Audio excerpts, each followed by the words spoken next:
Bonjour B8. Aujourd'hui, nous avons commencé avec le nouveau chapitre, la modalité de la réponse immunitaire. En fait, comment notre corps va nous défendre contre l'invasion de multiples micro-organismes. Donc, plusieurs types de micro-organismes vivent dans notre environnement. On va voir dans ce chapitre comment notre corps peut se défendre contre les micro-organismes. Commençons toujours par l'activité 1, intitulée La réponse immunitaire non spécifique, la phagocytose. C'est à la page 26-27. Dans cette activité, notre première question à résoudre, c'est qu'est-ce qui empêche les micro-organismes d'entrer dans notre corps. En fait, nous avons les barrières naturelles, comme notre peau et nos muqueuses. Donnons l'exemple de muqueuses respiratoires. Mais qu'est-ce qui se passe si un micro-organisme entre dans notre corps? Et comment il va entrer si on a ces barrières?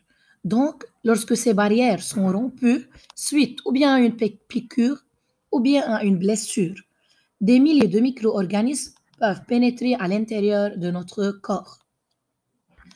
Quand ces micro-organismes, par exemple les bactéries, ont réussi à entrer à l'intérieur de notre peau, ils vont se multiplier. Alors, ils sont à la rencontre des globules blancs. C'est ce qu'on appelle maintenant la réaction inflammatoire. Donc, cette réaction inflammatoire va causer une dilatation des vaisseaux sanguins suite à la multiplication des globules blancs. Ensuite, les globules blancs vont faire la diapédèse pour sortir des vaisseaux sanguins et seront au contact des micro-organismes. De même, il y aura une fuite du plasma avec les globules blancs à l'intérieur de l'épiderme ou du derme, ce qui cause le gonflement. Donc, la réaction inflammatoire aura 4 symptômes. Une douleur causée par l'irritation du nerf sensitif. La sensation de chaleur et de rougeur, c'est quand le sang s'accumule sous la peau, car il sort des vaisseaux sanguins. Un gonflement, de même suite à la sortie du plasma hors des capillaires. Et la formation du pus, ce sont les cadavres de la guerre entre les phagocytes et les micro-organismes.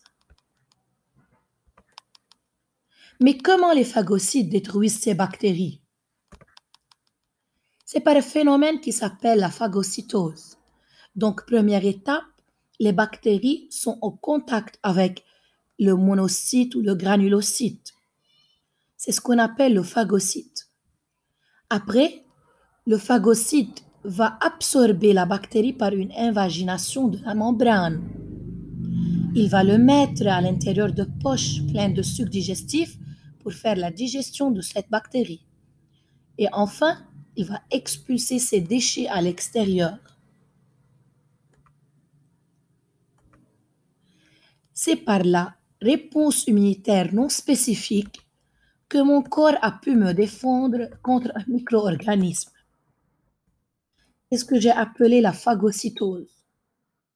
Mais est-ce que cette phagocytose va réussir toujours à me défendre et à régresser l'infection?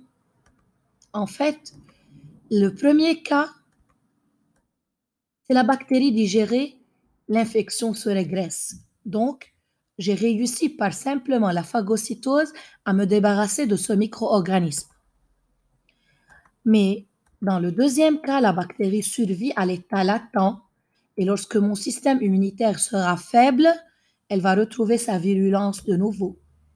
De même, dans le troisième cas, la bactérie se multiplie, l'infection se poursuit et donc dans ces deux cas, j'aurai besoin d'une réponse qui sera plus spécifique à un type donné de micro-organisme.